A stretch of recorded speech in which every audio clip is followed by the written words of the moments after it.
வணக்கம். வாழ்க வளமுடன்.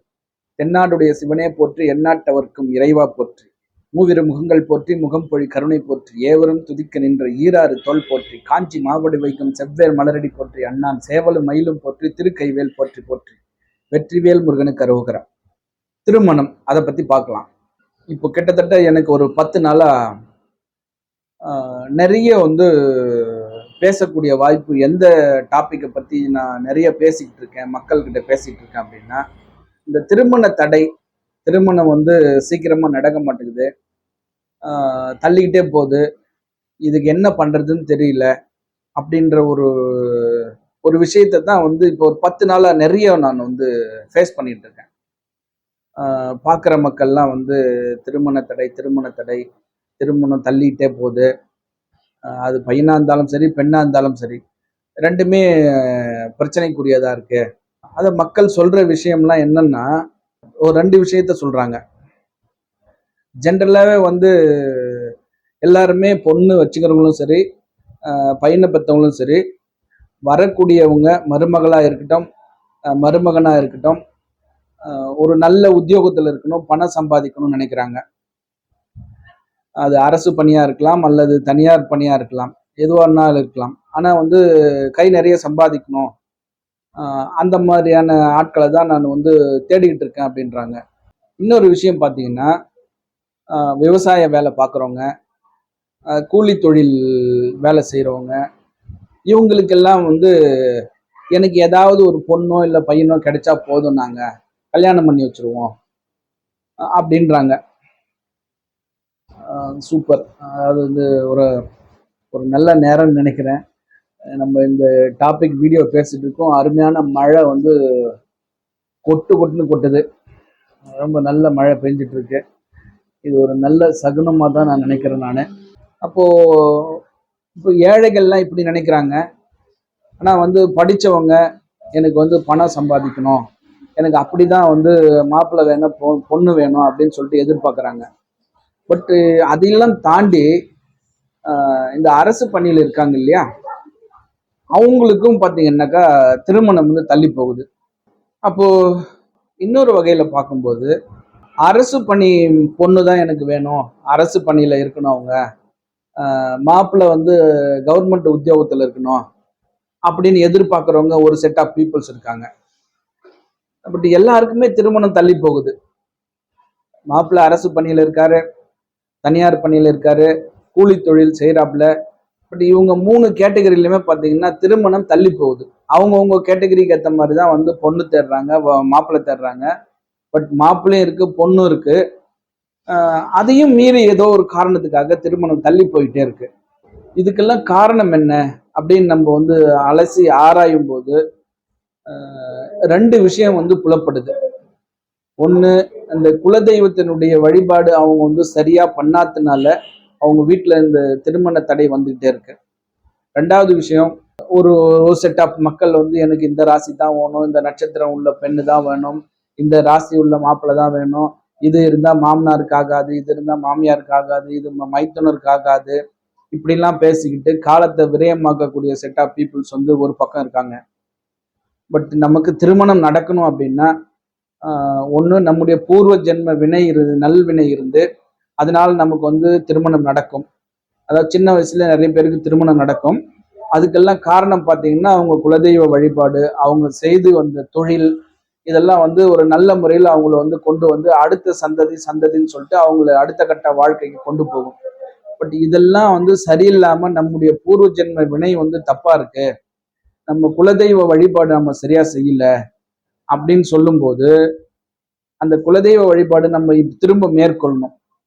அது மக்கள்லாம் என்ன நினைக்கிறாங்கன்னா, ஒரு வருஷத்துக்கு ஒரு முறை நான் கோவில் போனா போதும் அப்படின்னு நினைக்கிறாங்க. நான் போன வருஷம் தான் போயிட்டு வந்தேன், திரும்ப நான் எங்க போறது, நிறைய செலவாகுது அப்படின்றாங்க. அதாவது இந்த மாப்பிள்ளை பொண்ணு தேடுற செலவை விட பெரிய செலவாகிட போது குலதெய்வ கோயிலுக்கு போறது. நீங்க அங்க போங்க, நீங்க அங்க போயிட்டு ஒரு ஒரு கற்பூரம் வாங்கி ஏத்திட்டு வாங்க. ₹1 கற்பூரம் வாங்கி ஏத்த முடியாதா? நம்ம குலதெய்வம் தானே, நம்ம என்ன செஞ்சாலும் ஜஸ்ட் நம்ம அங்க போயிட்டு வந்தாலே போதும். பட் ஒரு மன ஆறுதலுக்காக ₹1 ஒரு கற்பூரம் வாங்கி ஏத்திட்டு வரலாம். இல்லைன்னா ஒரு பழம் வாங்கி வச்சுட்டு வரலாம், வெத்தலை பாக்கு வைக்கலாம். இல்லை எனக்கு வசதி இருக்குது அப்படின்னா அங்கே ஒரு 4 பேரை கூப்பிட்டு சாப்பாடு போடலாம். இல்லைன்னா ஒரு பெரிய பந்தல் போட்டு ஒரு அன்னதானம் மாதிரி பண்ணலாம். இந்த மாதிரியான ஒரு வழிபாடு நீங்கள் குலதெய்வ வழிபாடு மேற்கொள்ளும் போது உங்களுக்கு எந்த விதமான தடையும் இல்லாம நீங்க அடுத்த கட்ட வளர்ச்சின்னு போயிட்டு இருப்பீங்க.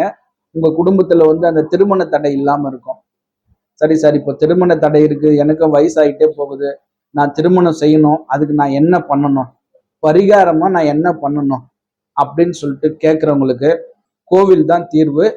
குலதெய்வ வழிபாடு நான் சரியா பண்ணல, நான் இப்போ எனக்கு கல்யாணம் பண்ணணும், நான் இனிமே குலதெய்வ வழிபாடு பண்ணிக்கிறேன், எனக்கு அதிகமா வயசாகி போச்சு, எனக்கு அப்புறம் வீட்டில் தங்கச்சி இருக்காங்க, தம்பி இருக்கான், எல்லாருக்கும் நான் அடுத்தடுத்து என்னால் அவங்களுடைய லைஃப் எல்லாம் பாதிக்குது அப்படின்னு சொல்றவங்களுக்கு ஒரு ஒரு ஒரே ஒரு தீர்வுனா அது கோவில் தான். அது அது தமிழ்நாட்டில் ஒரு 4 கோவில் ஒரே நாளில் தரிசனம் பண்ணணும். இது எல்லாமே செவ்வாய்க்கிழமை சம்பந்தப்பட்ட கோவில் இது. ஸோ 4 கோவிலும் யார் ஒரே நாளில் தரிசனம் பண்றாங்களோ அவங்களுக்கு நிச்சயமா கல்யாணம் முடிஞ்சிடும் சீக்கிரம். இது எழுதப்படாத விதின்னு கூட வச்சுக்கலாம். அந்த அளவுக்கு ஒரு பவர்ஃபுல்லான டெம்பிள் அது 4 கோவிலுமே. அதாவது முதல்ல காலையில தரிசனம் பண்ண வேண்டியது திருச்செந்தூர் முருகர். அதாவது திங்கட்கிழமை நைட்டு போயிட்டு திருச்செந்தூர்ல ஸ்டே பண்ணிட்டு காலையில எழுந்திரிச்சு முதல் தரிசனம், நீங்க கடல்ல குளிக்கிறீங்களோ இல்லையோ, நாழி கிணத்துல குளிக்கிறீங்களோ இல்லையோ, முதல் தரிசனம் முருகனை பண்ணிட்டு நல்ல ஒரு மனதார வேண்டிக்கிட்டு எனக்கு நல்ல ஒரு திருமணம் செய்து வைத்ததுக்கு நன்றி முருகா அப்படின்னு நன்றி சொல்லிட்டு வாங்க. அதுக்கப்புறம் அடுத்து நீங்க போக வேண்டிய கோவில் ஸ்ரீவில்லிபுத்தூர்ல இருக்கக்கூடிய ஆண்டாள். போயிட்டு அந்த ஆண்டாளை நல்லா மனமுருக வேண்டிக்குங்க. ஏன்னா ஆண்டாள் கனவு கண்டு காட்சிப்படுத்தி அதை அடைஞ்ச ஒரே ஒரு ஆள் யாருன்னா அது ஆண்டாள் தான் சொல்லலாம். நான் ரங்கநாதை தான் திருமணம் செஞ்சுக்குவேன் அப்படின்னு சொல்லிட்டு ஒரு பிடிவாதமா இருந்து கனவு கண்டு காட்சிப்படுத்தி ரங்கநாதனை அடைந்தாள் ஆண்டாள். அப்போ நீங்க அந்த ஆண்டாள் கோவில் போனீங்கன்னா உங்களுடைய கனவு நிச்சயமாக ஆண்டாள் பூர்த்தி செஞ்சு வைப்பாங்க. இப்போ 2வது கோவில் ஆண்டாள் தரிசனம் பண்ணிட்டு அடுத்து நீங்க போகக்கூடிய கோவில் மதுரையில் இருக்கக்கூடிய அழகர் கோவில். நீங்க ஆல்மோஸ்ட் நீங்க மதுரைக்கு வரும்போது அந்த அழகர் கோவில் வரும்போதெல்லாம் 3:30 மணி ஆயிடும். அப்போ அந்த நடை சாத்திருக்கும். அவங்க ஒரு 4 மணிக்கு மேலதான் நடை திறப்பாங்க. கொஞ்ச நேரம் ரெஸ்ட் எடுத்துட்டு அழகா அதுக்கப்புறம் போய் மதுரை அழகரை பார்த்துட்டு முடிஞ்சா மேலே பழமுதிர்ச்சோலை போங்க, முடியல அப்படின்னாக்கா விட்டுருங்க. ஏன்னா அடுத்து நம்ம போக வேண்டிய இடம் திருச்சி ரங்கநாதரை போய் பார்க்கணும். ஆண்டாளுக்கும் ரங்கநாதருக்கும் திருமணம் பண்ணி வச்சது மதுரை அழகர் தான். ஸோ அப்போ நீங்க அழகரை போய் பார்க்கும்போது நிச்சயமா எப்படி அவர் ஆண்டாளுக்கும் ரங்கநாதருக்கும் திருமணம் செய்து வைத்தாரோ அந்த அழகர் அதே மாதிரி உங்களுக்கும் ஒரு நல்ல வாழ்க்கை துணையை சேர்த்து வைப்பார். அதனால அந்த அழகரை போய் தரிசனம் பண்ணிட்டு அதுக்கப்புறம் நீங்க திருச்சி ஸ்ரீரங்கம் ரங்கநாதரை தரிசனம் பண்ணுங்க. ஆல்மோஸ்ட் அங்கே வரும்போதெல்லாம் நைட்டு 8 மணி ஆயிடும். அவங்க 8:30 மணிக்கெல்லாம் கோவில் நட சாத்திடுவாங்கன்னு நினைக்கிறேன். நீங்க போயிட்டு ரங்கநாதரை போய் தரிசனம் பண்ணிட்டு அதுக்கப்புறம் பீஸ்ஃபுல்லாக நீங்க வீடு வந்துருங்க. இப்போ அடுத்த கேள்வி நம்ம ஆளும் கேட்பாங்க, இதுல நான் சாமிக்கு டிக்கெட் வாங்கிட்டு நான் போய் சாமி பார்க்கட்டுமா இல்லை இலவச தரிசனத்துக்கு தான் போகணுமா அப்படின்னு. அது உங்களுடைய சாய்ஸ்க்கே விட்டுறேன் நான். ஏன்னா இப்போ இருக்கிற காலகட்டத்திலாம் பார்த்தீங்கன்னா எல்லா கோவில்லுமே கூட்டமா நிரம்பி வழியுது. அந்த கூட்டத்துல நீங்க போய் இலவச தரிசனத்துக்கு போனீங்கன்னா இந்த 4 கோவிலும் ஒரே நாள்ல பார்க்க முடியாது. ஸோ கூட்டம் இல்லாம ஃப்ரீயா இருந்ததுன்னா நீங்க போங்க இலவச தரிசனத்துல.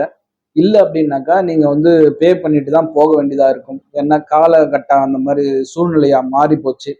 எல்லா இடத்துலையுமே பணம் இருந்தாதான் ஆயிடுச்சு. ஆக்சுவலாக நான் பணம் கொடுத்து கடவுளை போய் பார்க்க வேணான்னு சொல்லுவேன்.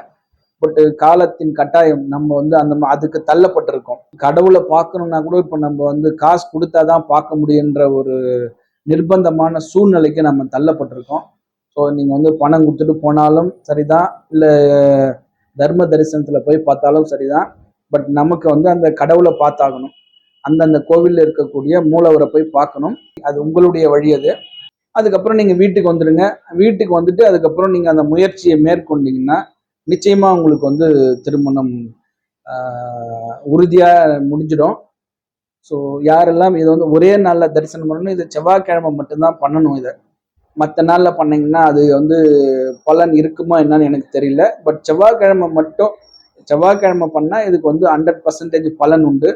இப்போ யாருக்கெல்லாம் திருமணம் சீக்கிரமாக எனக்கு நடக்கணும் அப்படின்றீங்களோ அவங்க எல்லாம் இந்த ஒரே நாளில் இந்த 4 கோவிலையும் போய் தரிசனம் பண்ணுங்க. நிச்சயமாக திருமணம் நடக்கும்.